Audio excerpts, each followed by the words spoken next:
साथियों नमस्कार। एक बार पुनः स्वागत है आपका ज्ञान गंगा आयुर्वेद क्लासेस में। आज हम बात करने वाले हैं रसशास्त्र और भेषज कल्पना के पेपर सेकंड के अंतर्गत जो चैप्टर नंबर थर्ड है, अर्थात सिंगल ड्रग ब्रैकेट में शुद्ध भस्म, भस्म शुद्ध एवं पिष्टि के रूप में चैप्टर का नाम है। उसमें लिखेंगे पॉइंट नंबर 15 अर्थात मुक्ता पिष्टि तथा भस्म, अर्थात मुक्ता पिष्टि तथा मुक्ता भस्म के बारे में पढ़ेंगे।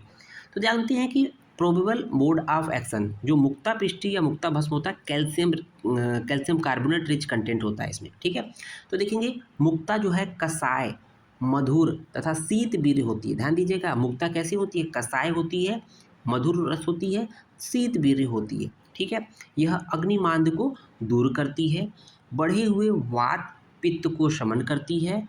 ठीक है, अग्नि संयोग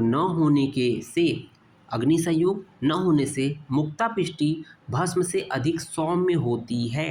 भाई अग्नि संयोग होगा तो उष्ण हो जाएगी ना, इसलिए सौम्य होती है अग्नि संयोग न होने से।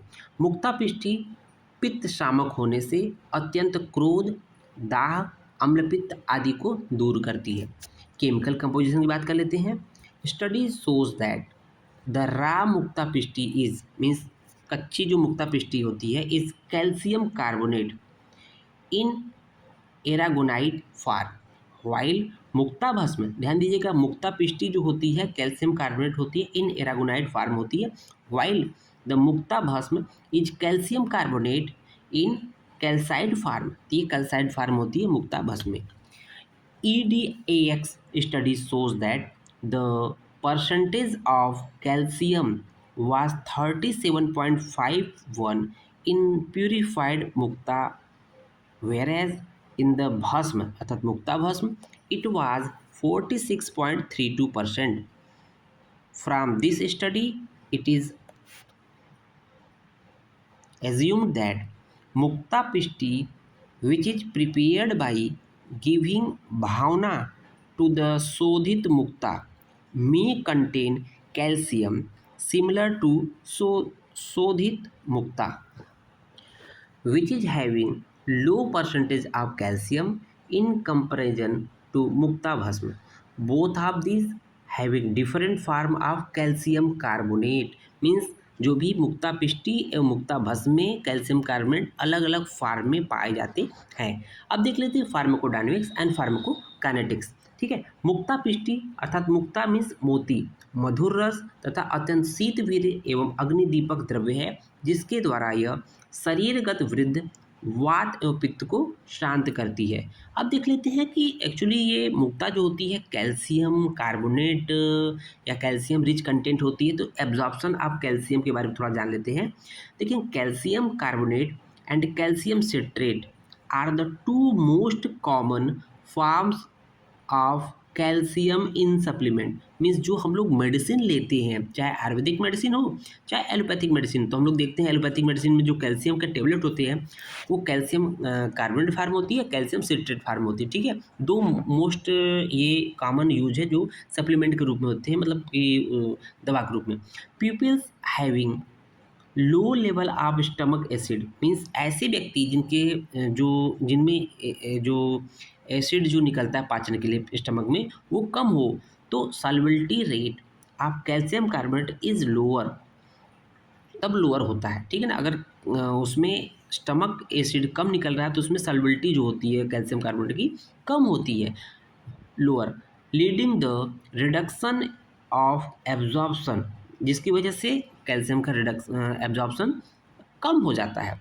Unless they are taken with the meal, जब तक कि उसको वो खाने के साथ न ले, क्योंकि खाने के साथ समय लेने से क्या होगा, जब भोजन के समय आप कैल्शियम कार्बोनेट लेंगे तो क्या होगा कि उस समय भोजन खाते ही जो है स्टमक में जब से भोजन जाएगा वहाँ एसिड रिलीज हो जाएगा, एसिड रिलीज हो जाएगा तो उसमें कैल्शियम ले लेंगे तो वो सॉल्युबल हो जाएगा और एब्जॉर्ब हो जाएगा। ठीक है, अगर बिना खाना खाने के पहले ले लिए, इसका मतलब वहाँ कैल्शियम की कमी, स्टमक एसिड की कमी है जिसकी वजह से उसकी सॉल्युबिलिटी कम होगी, घुलेगा नहीं तो एब्जॉर्ब नहीं होगा। ठीक है, जबकि calcium citrate is less dependent on stomach acid, जो कैल्शियम कार्बोनेट था वो टोटली डिपेंडेंट था किस पे, स्टमक एसिड पे, जबकि कैल्शियम सिट्रेट वाला जो फार्मूला होता है दवा का वो स्टमक एसिड पे लेस डिपेंडेंट होता है। ठीक है ना, it can be taken without food, इसको आप खाली पेट भी ले सकते हैं, बिना खाने के भी ले सकते हैं।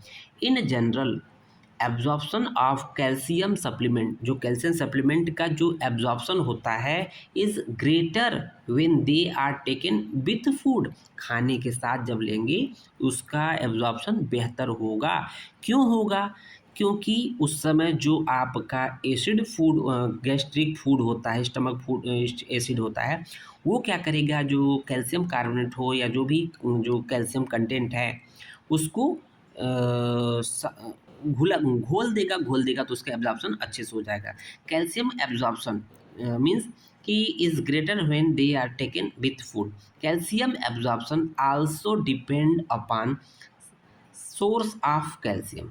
Okay, study done on calcium bioavailability of nanonised and micronised pearl powder shows that nanoized pearl powder have better absorption, means nanoized nano form में जो पर्ल पाउडर होते हैं better absorption and retention of calcium, और साथ ही साथ absorption होगा तो उसका रिटेंशन भी बेहतर होता है, लंबे समय तक पड़ा रहता है।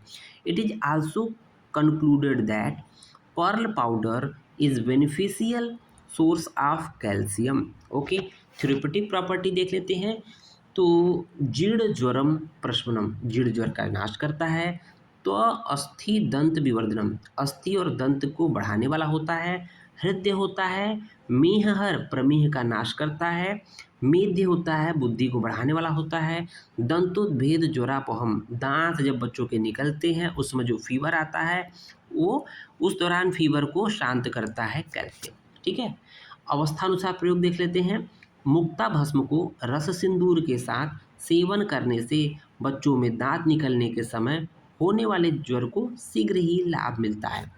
मात्रा जो होती है आपके मुक्ता पिष्टी भस्म की 1/4 से 1 रत्ती तक होती है।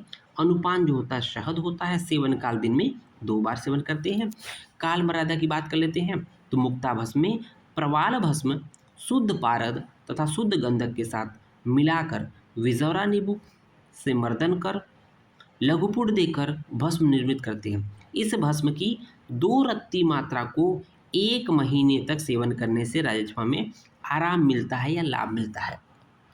लास्ट में देख लेते हैं research update and clinical evidence.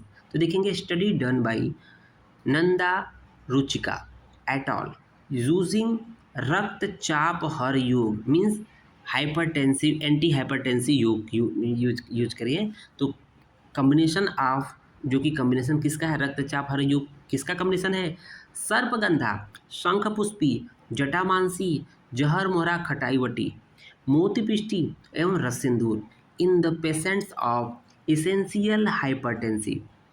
It 98 patients between the age group of 28 to 76 years having essential hypertension without any comorbid illness were treated with 500 milligram twice of this yoga for 8 weeks। Means इस तरह के patient थे जो कि essential hypertensive patient थे। उनको, जो कि उनका एज ग्रुप 28 से 76 वर्ष था, उनको क्या दिया गया 500 मिलीग्राम जो पिष्टी थी, मुक्ता पिष्टी दी गई 2 बार दिन में। दिस योग मतलब योग बनाया गया है उस योग को दिया गया फॉर 8 वीक्स, 8 सप्ताह के लिए दिया गया। After 8 weeks of therapy significant fall in SBP means systolic blood pressure, DBP means diastolic blood pressure, and MBP mean blood pressure was observed. Thank you.